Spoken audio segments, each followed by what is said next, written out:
I nderuar President Begaj, e nderuar kryetare Kuvendit Zonja Haxhiu, i nderuar Kryeministër Kurti dhe anëtar të kabinetit qeveritar, shumë i dashur Bacarifat, të nderuar deputet të Kuvendit të Kosovës, të nderuar përfaqësues diplomatik të shteteve mike, ish president e ish kryeministra, nderuar familje Rugova, familje Jashari, familje të dëshmorëve, përfaqësues të institucioneve të sigurisë, pris fetar të vendit tonë, shumë të nderuar mysafir nga Garda e Iowa, nga Anglia dhe nga shtetet të ndryshme të vendit tonë, shumë të dashur qytetar të Republikës sonë.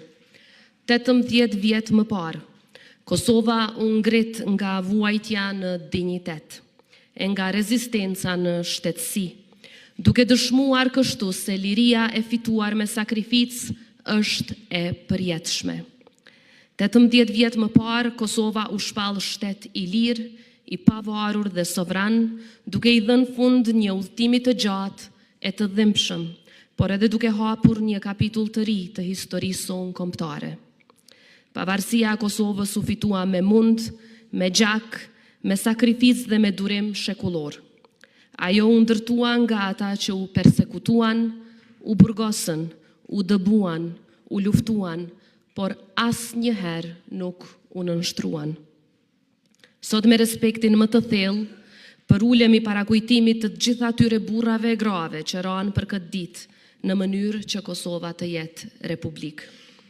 Në themelet e shtetit tonë qëndron vizioni i presidentit historik Dr. Ibrahim Rugova, arkitektit të pavarësisë së Republikës sonë. Me mençuri, durim, vizion dhe një besim të palëkundur në lirinë dhe dinjitetin e popullit tonë, ai udhëhoqi Kosovën në kohët më të rënda, duke i dhënë kauzës sonë legjitimitet e mbështetje ndërkombëtare, si dhe shpresë të brendshme.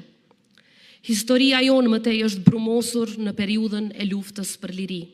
Ajo mban emrin e komandantit legjendar Adem Jashari, familjes së tij heroike dhe të gjithë burrave e grave të ushtrisë çlirimtare të Kosovës. UÇK-ja është ideali më i madh që kanë ndërtuar shqiptarët ndërshekuj. Ajo është zemra e rezistencës sonë kombëtare dhe përgjigjja e një populli të shtypur ndaj një regjimi gjenocidal. Kjo luftë ishte gjithnjë e drejtë, gjithnjë e pastër dhe gjithnjë e domosdoshme.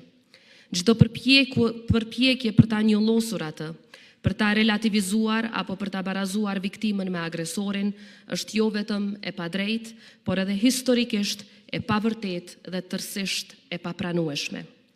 Krerët e ushtrisë çlirimtare të Kosovës që sot gjenden në Hagë, së bashku me mijëra luftëtarë të tjerë dhe me mbështetjen e palëkundur të popullit të Kosovës, u ngritën për liri, për dinjitet dhe për të drejtën e patjetërsueshme për të jetuar të lirë në atë dheun e tyre. Prandaj çdo përpjekje për ta barazuar luftën tonë çlirimtare me krimet e regjimit gjenocidal të Serbisë, jo vetëm që e minon drejtësinë, por dëmton rënd edhe themelet e paqes afatgjatë në rajonin tonë. Lufta e UÇK-s ishte shtylla jonë më e fuqishme e rezistencës dhe e shpresës.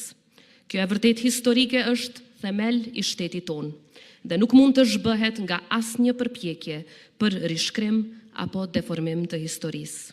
Sot më shumë se kurrë e kemi për detyrë të qëndrojmë së bashku. Asnjë dallim i yni i së kaluarës apo i së tashmës nuk guxon të jetë pengesë në unitetin tonë në mbrojtje të luftës sonë çlirimtare, sepse kështu ne e mbrojmë pastërtinë e lirisë, pavarësisë dhe vetë ekzistencën e shtetit tonë. Sepse mbi çdo dallim ekziston përgjegjësia jone e përbashkët për ta mbrojtur këtë shtet, i cili është rezultat i një sakrifice shekullore. Duke mbrojtur të vërtetën, ne mbrojmë vetë shtetësinë tonë dhe këtë do ta bëjmë për sa të jetë jeta, sepse lufta jonë çlirimtare ishte betimi i përgjakur i një populli që deshi të jetoj i lirë në tokën e vetë. Secili prej tyre i dha vullën në trup, në shpirt dhe në kujtesë shtetit të cilin e gëzojmë sot.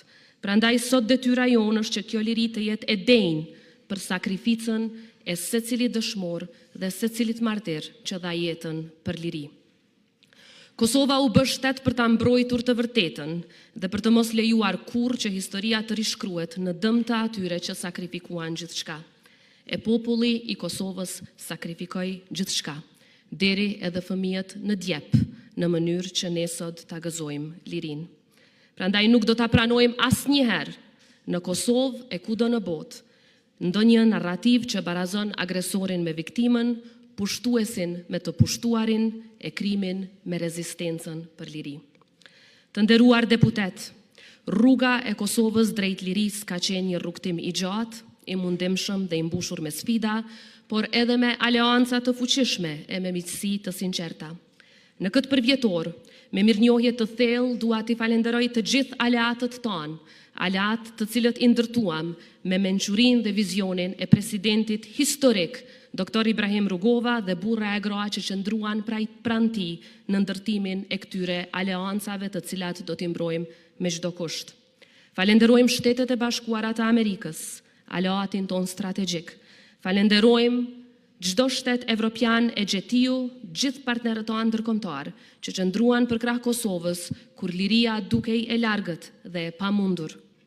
Pa përkrahjen e tyre politike, diplomatike dhe ushtarake, ëndër rajon për liri do të ishte akoma e largët. Sot, pas 18 vite shtetësi, kemi arritur shumë, por kemi akoma shumë rrugë për të bërë përpara. Përgjithësia jone përbashkët është që idealin për të cilin u flijuan dëshmorët, ta vazhdojmë, ta shndrojmë në një shtet të fortë, me sovranitet në çdo pëllëmb të tij, në drejtësi funksionale e të paanshme, në zhvillim ekonomik për çdo qytetar të vendit tonë, në integrim në familjen euroatlantike aty ku e kemi vendin, dhe mbi të gjitha në shpresë për të rinjt tonë. 18 vjet shtet janë edhe më shumë përgjegjësi. Le ta ruajmë Kosovën si amanet. Le ta ndërtojmë të ardhmen me guxim. Le ta mbajmë gjithnjë të gjallë dashurinë për atë dheun tonë. Le ta ruajmë lirinë si vlerën më të shtrenjtë dhe ta ndërtojmë shtetin si shtëpi të përbashkët për të gjithë brezat që do të vinë pas nesh. Lavdi dëshmorëve të kombit e martirëve të lirisë, urimet 18 vjetori i pavarësisë, rroftë Republika e Kosovës për mot e jetë. Faleminderit.